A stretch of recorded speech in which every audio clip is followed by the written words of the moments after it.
soir, dans notre séquence ping-pong, je reçois Jean-François Kahn qui va répondre à une critique de Stéphane Guy-Bourget du Figaro Magazine à propos de son ouvrage Abécédaire mal pensant, paru chez Plomb, avec ce petit bandeau. A-t-on encore le droit d'écrire ça? Alors on va voir ce qu'on a le droit d'écrire ou pas écrire.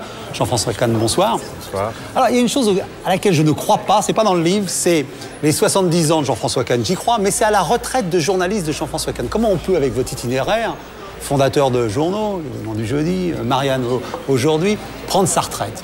Impossible. Je n'ai pas dit que je prenais ma retraite, non, j'arrête le journalisme, ça c'est vrai. Vous savez, j'ai assez donné, j'ai beaucoup donné, et j'ai envie d'avoir une autre vie.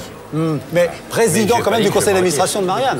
Oui, mais là, je vais me retirer aussi du conseil d'administration de Marianne. Vous démissionnez? Je démissionnais pas parce que j'ai un désaccord avec Marianne, j'ai aucun désaccord, mais parce que j'ai envie de vivre une autre vie. J'en ai plus qu'une, et donc j'ai envie de la vivre différemment, et j'ai assez donné au journalisme comme ça.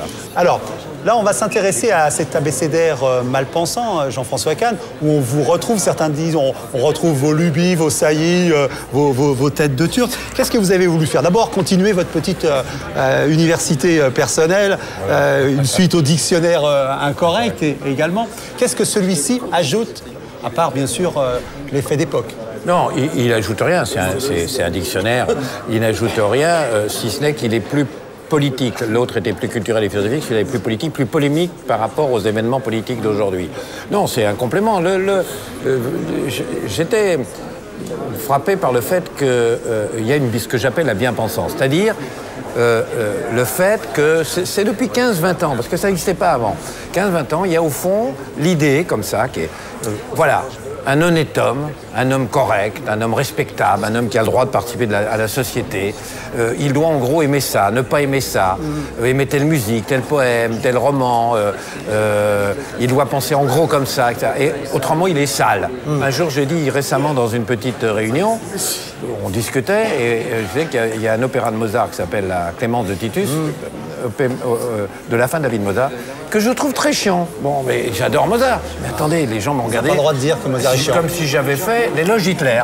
On n'a pas, etc. Enfin, bon, alors on va voir dans... Et donc, pour aborder tout ça, parce que c'est vrai sur le fromage, c'est vrai sur Mozart, c'est vrai sur la politique, la seule façon, c'était de faire un dictionnaire. Vous voyez, parce que ça permet de... Bien sûr, bien sûr. Donc, on va voir un peu, parce que là, je pense que Stéphane Guy-Bourget du Figaro Magazine piaffe, parce qu'il a lu votre abécédaire, et on va essayer de savoir ce qu'il en pense, et vous lui répondez, vous l'interrompez quand vous le souhaitez, appuyant sur la petite barre, oui, espacement. Jean-François Kahn, bonsoir. J'ai donc lu votre dernier livre, cet abécédaire mal pensant que vous publiez chez Plomb. Et évidemment, je ne sais pas pourquoi je dis évidemment, mais évidemment, votre livre m'a posé problème. Il m'a posé problème pour plusieurs raisons. La première est que vous avez cessé, pour des raisons qui vous appartiennent, de diriger le magazine Marianne, dont vous présidiez les destinées depuis quelques années, afin, avez-vous prétendu, de vous consacrer à un grand œuvre. Et je trouve que commencer un grand œuvre par cet abécédaire, c'est commencer bien bas. Je voulais faire une remarque. C'est très difficile de répondre parce que si ce monsieur considère qu'en faisant ce livre, je commence très bas, je respecte absolument son opinion. C'est son droit total, c'est le droit d'un critique. En revanche, il ne faut quand même pas me prendre pour un con. J'ai jamais dit que je veux me consacrer à ma grande œuvre. Je ne parle pas comme ça. L'idée de qualifier ma propre œuvre future de grande œuvre, c'est quand même un truc dont je suis incapable. Non, ce que j'ai dit, c'est que, bon, d'abord à 70 ans, il faut prendre du recul. J'ai envie d'approfondir un certain nombre de sujets d'ordre philosophique, d'ordre épistémologique. Je l'ai déjà fait, hein, c'est pas nouveau. Et j'ai besoin de recul, j'ai besoin de recueillement, j'ai besoin d'isolement, voilà. C'est ça que j'ai dit. J'ai pas dit je veux me consacrer. Voilà, ce livre-là est dans le prolongement de ce qui a précédé. C'est pas cette réflexion dont vous venez de parler. Non, ça c'est une intervention. Je crois qu'on peut réfléchir et faire des œuvres théoriques. Ce que je vais faire, c'est une œuvre théorique, mais on peut aussi intervenir. Et c'est un livre qui montre que voilà, qu'il y a quelqu'un qui est dans le monde. Ce qui me frappe le plus, moi, c'est la facilité, voire parfois le manque de respect que vous adressez à vos lecteurs. Vous souhaitez dénoncer par là, la plupart du temps, la pensée unique. Le problème, c'est que vous pensez vous-même que votre pensée est unique alors qu'elle ne l'est pas. Quelques exemples. Vous parlez de l'islamisme et de sa dérive terroriste. Vous pensez développer des idées qui n'ont pas été avant vous, or elles l'ont été mieux que vous ailleurs, dans des revues internationales, peut-être plus prisées ou moins prisées justement que les magazines dans lesquels vous intervenez régulièrement. Oui, ça c'est intéressant parce que d'abord, c'est la même remarque tout à l'heure. Jamais prétendu, je suis le seul, je voudrais pas qu'on me cite une phrase, je suis le seul à avoir dit, je suis le premier à avoir dit. Jamais, bon. Cela dit, la thèse que je développe dans ce livre sur l'origine du... c'est-à-dire, c'est exactement en quoi nous sommes quelque part responsables de l'islamisme radical, en quoi, sans le savoir, nous avons fait son jeu. Bien. Moi, je veux bien que ce soit d'une banalité crasse, comme il le dit, mais quand je l'ai écrit dans Marianne, parce que développer cette thèse, j'en ai pris plein la figure. Vous n'imaginez pas la violence des attaques dont on a été victime. Alors moi, je voudrais qu'on m'explique, si vraiment c'est aussi banal que ça et si tout le monde le pense, pourquoi est-ce qu'on s'est autant déchaîné quand je l'ai exprimé là, Une accélération de l'oubli en tout cas. Ouais. Oui. Une autre chose m'a gêné. Dans cet abécédaire, vous êtes permis, et vous en avez la grande liberté, de faire de l'humour. C'est-à-dire qu'à certains mots, plutôt qu'une analyse politique ou une analyse de société, vous préférez une formule. Et je voudrais citer quelques formules. Je les ai testées auprès d'amis plus ou moins proches, sans dire qu'elles venaient de vous, essayant moi-même de faire de l'esprit. Voilà ce que ça donne. À H comme harceler, vous écrivez.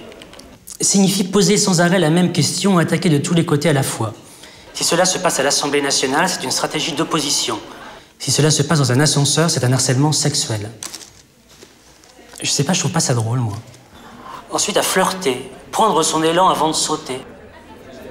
Je voudrais arrêter là-dessus parce que la première phrase, ça se voulait pas drôle d'ailleurs, c'est pas, mais c'était vraiment bon. Mais je le répète parce que flirter, prendre son élan avant de sauter. J'ai été invité au théâtre des Deux Ânes, qui est un théâtre de chansonniers, et dans l'émission qui passait sur Paris Première. Et ils ont cité cette définition. Non seulement les gens ont tous rigolé, mais après, ils sont venus me voir en me disant « Ah, dis donc, excellente votre définition de flirter, très très bon !» Donc ça prouve, je veux bien que je sois un con, mais il y a un certain nombre de cons que ça fait rire. Et soyons, quand on est démocrate, il faut laisser la liberté aux cons de pouvoir plaire aux cons, quand même. Oui. On ne peut pas laisser qu'un type aussi intelligent et génial que de lui, tout seul parler pour les gens intelligents. Que les cons puissent faire rire les cons, je revendique cette liberté quand même. Voilà. Est-ce que vous sentez vous agacer? Mais non, mais je vais vous dire une chose, il n'a pas fini, je crois. Non, mais voilà. Attendez, je vais vous dire quelque chose. Il cite cette phrase. Là, je vais être méchant. Je suis méchant indirectement parce que je trouve que c'est son droit de dire ça. Absolument. Bien sûr, nos critiques ont... Vraiment, bon. Et que, bon, il a ressenti comme ça. Mais, dans les phrases, dans les formules un peu vachardes et drôles, il y en a une qui concerne l'ancien directeur du Figaro. Il y en a une autre qui concerne le nouveau directeur du Figaro. Et il y en a une qui concerne le Figaro. Et pourquoi il ne les cite pas?